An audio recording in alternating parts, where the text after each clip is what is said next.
All right, we are back for day 2 of Finnish Brutality. Okay, so it's day 2 at Finnish Brutality. It's a bit colder out today, and so I decided to do Leica's patrol jumpsuit over everything else that I'm wearing, and my seal mittens here. So the idea of this thing is that when you stop to take a break, you just throw this on, and when you need to work, you just take it off. So we're gonna open that up there, and then pull it off. I've got this on over all of my gear. Zip up both legs. And then over the pistol. And I just step out of it, and I'm ready to shoot. All right, first stage today, I believe they just took the idea of shoot and scoot and swapped it to shoot and scoop, because this is a series of iterations where you have to engage on a 4-plate dueling tree and flip it over, alternating with taking a big scoop with the snow shovel and moving it from one side of the bay there to the other side. Very simple stage. This is sort of classic brutality stage, designed to get your heart rate up, to force you to move around in between shooting elements. So this one worked fairly well for a pistol. And by the way, we only had a couple of pistol stages in this year's match, and there were no stages that were combined rifle and pistol. It was always either one or the other. For pistol, I was using a Springfield Echelon made by HS Product. It worked flawlessly for me, with the exception of a couple of light strikes. They never happened on the first round of a stage. They always happened somewhere right in the middle. I believe I have one of them coming up here at some point. But as Calvin at Firepower United noticed and pointed out, we had a number of issues with striker-fired pistols in the cold of this match. So I had a couple myself. Other than that, pistol ran fine. A simple light strike is a real easy one to mitigate. Here we go. We'll grab another scoop of snow. I am competing in Armored Division this year, although you're hard-pressed to tell because my plate carrier is on underneath this Varusteleka's level 7 snow anorak. It is a very lightweight, there's my light strike, by the way. It's a very lightweight snow camo oversuit that just goes over whatever else you're wearing, and it's got a flap on the chest that you can open up to access your chest rig or plate carrier. So it kind of makes me look like a lumpy snowman, but man, it is good camo in the snow, and it was really nice and easy to work with. So here we go. That's the last set there. Didn't do particularly well here. Kind of slow reload. Overall, not great. And now I'm gonna get cold, so we're gonna go put my coverall back on. The legs are already nicely unzipped, so I can just step right into that, pull it on over all of my kit.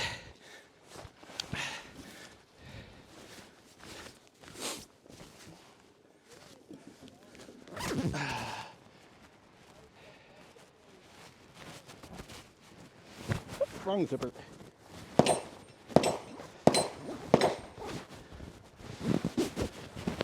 And then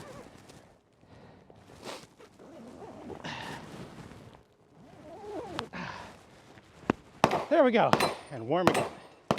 Next up, the Akio. This is a Finnish military sledge. It's loaded up with a whole bunch of weight, and you have to drag it on skis. So this is our second ski stage of the match.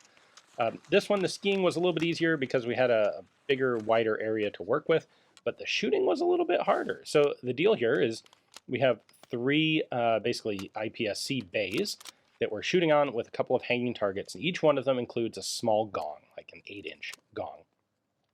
I did, by the way, I had a weird light strike on the rifle here as well, which I was able to mitigate, fortunately, without taking very long. Each one of these bays, I have to hit each of the targets twice, and then as before, pull the magazine and make a high-value shot. And any one of those high-value shots that I miss is, in fact, on this stage, a 60-second penalty. So that both gives you a stressful, well, high-value shot. It also means once I've pulled the mag and fired the one round in the gun, we know for a fact that the gun's safe, so I can drop it on the sling, and I don't have to worry about the 180-degree safety rule until I get to the next stage and reload the gun. So it allows us to do this sort of thing without having to like physically show the RO that the rifle's clear, because, well, we know that it's clear because we fired a round. Now, the one accommodation to not getting a whole ton of penalties here was that if you missed the high-value shot, you could actually repeat it by putting the mag in, racking around into the chamber, pulling the mag out, and then shooting one more time. And you could do that as many times as you needed to on each segment of the stage. Of course, that unload and reload takes a long time. And it's funny how much more difficult that shot gets when you have to make it, as opposed to when you've got unlimited rounds in the magazine to work with. Like, I was able to just blast those small plates every time, like, really easily, until I get to this very last high-value shot, my last shot of the whole match, which, well, not the whole match, sorry, my last shot of the stage. And this one takes me forever. I totally screwed the pooch on this. My brain just kind of wandered off into the forest somewhere, and I was holding low on, or I was holding low on these targets instead of holding high, like I actually needed to make a hit at close range with a high offset red dot.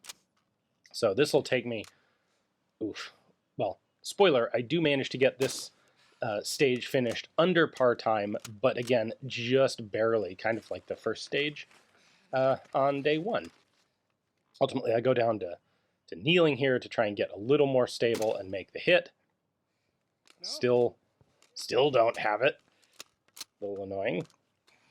The skiing wasn't as bad on this stage as I thought it would be. The Acchio's rough. It's a lot of weight to pull, but actually wasn't that big a deal. So even there, I still end up above the 50th percentile. So having built up heat on the stage, you don't want to sweat, obviously, in the winter. So now I've cooled down a little bit. I'm starting to get a little chilly, which means it's time for the patrol cover again.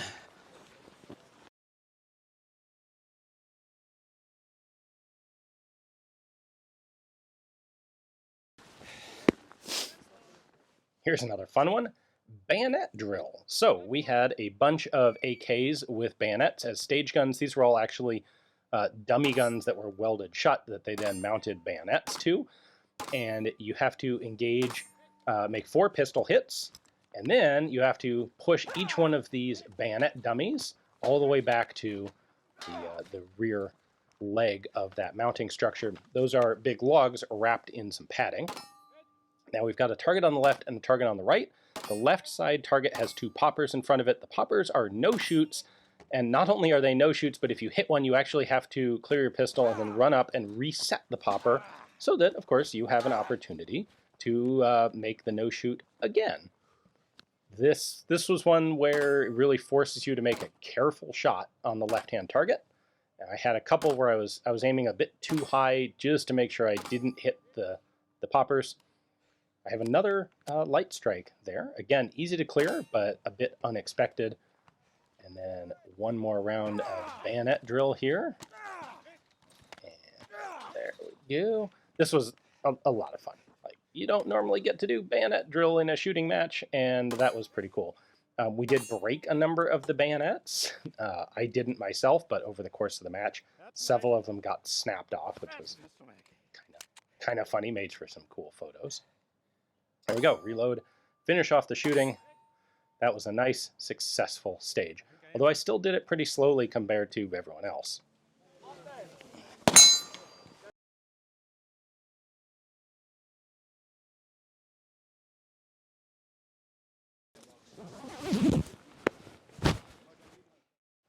It would not be a proper brutality match without a Casardo drill. This was by far the most difficult, most physical stage of the match. So the way it works is like this. We have 9 ports in this VTAC barricade.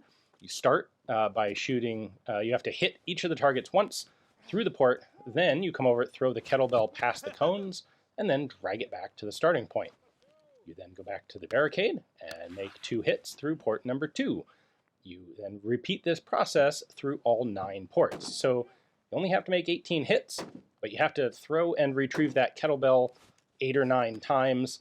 This became a very grueling cardio stage, which, and you could tell going in.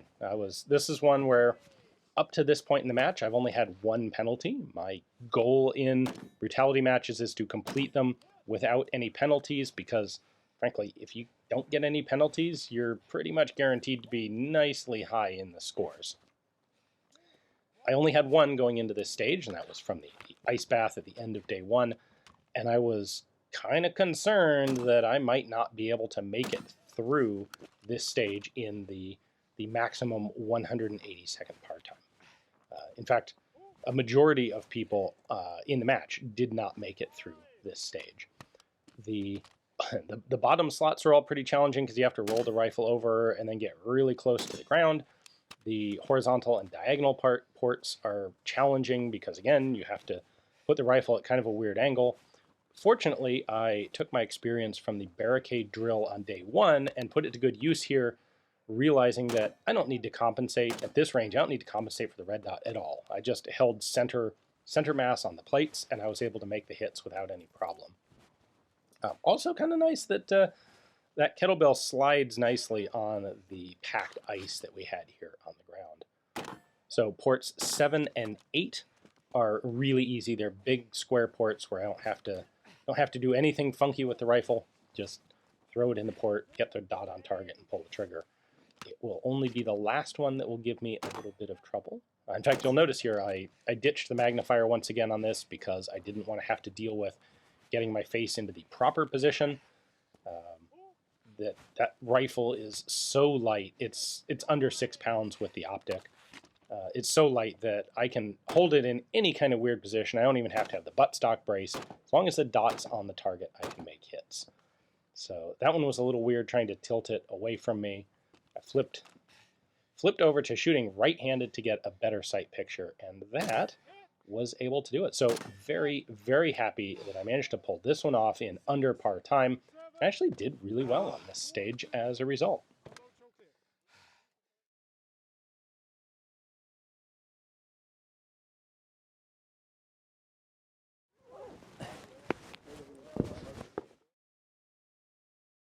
All right, this is our very last stage of the match.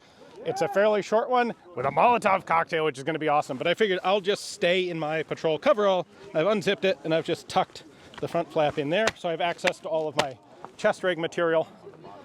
We'll see how it goes. All right, and our last one is the coolest single event of the whole match, which is chucking a Molotov cocktail. So the Molotov is definitely the highlight of this stage, but you do have to do a little bit more. In order to get to it, you have to crawl through a tire tunnel here. You'll get to a shooting port. It has a spinner. You have to spin the spinner. This is a really easy calibrated spinner. It took most people with 5.56, it was either 4 or 5 shots to get it over. Really quite easy. I blasted this thing right off into oblivion. We then have a high value shot. You have to hit it one more time. That ensures that the rifle is clear. Then carry your mags with you. Retain everything, as always, throughout the whole match. Crawl to the end of the tunnel, where there is a Molotov cocktail waiting for you. Actual gasoline in a bottle that you light on fire and chuck into that hulk of a car. Don't throw it over your head, or you may drip burning gasoline on your head, which would be bad. And there's a 20-second bonus on the stage for breaking the bottle, because if you hit the quarter panels of the car, it tends to just bounce off and not break. So very, very happy that I did, in fact, successfully break the bottle. Then come back, because we need basically a shot to end the stage. Load up the rifle, hit the top plate once, hit the bottom plate once, and you are all done. Thanks in large part to destroying that spinner at the beginning, I was able to clear this one really quite fast. So overall, I came in 43rd out of 200 shooters, which I am thrilled for. That's a really good performance for me.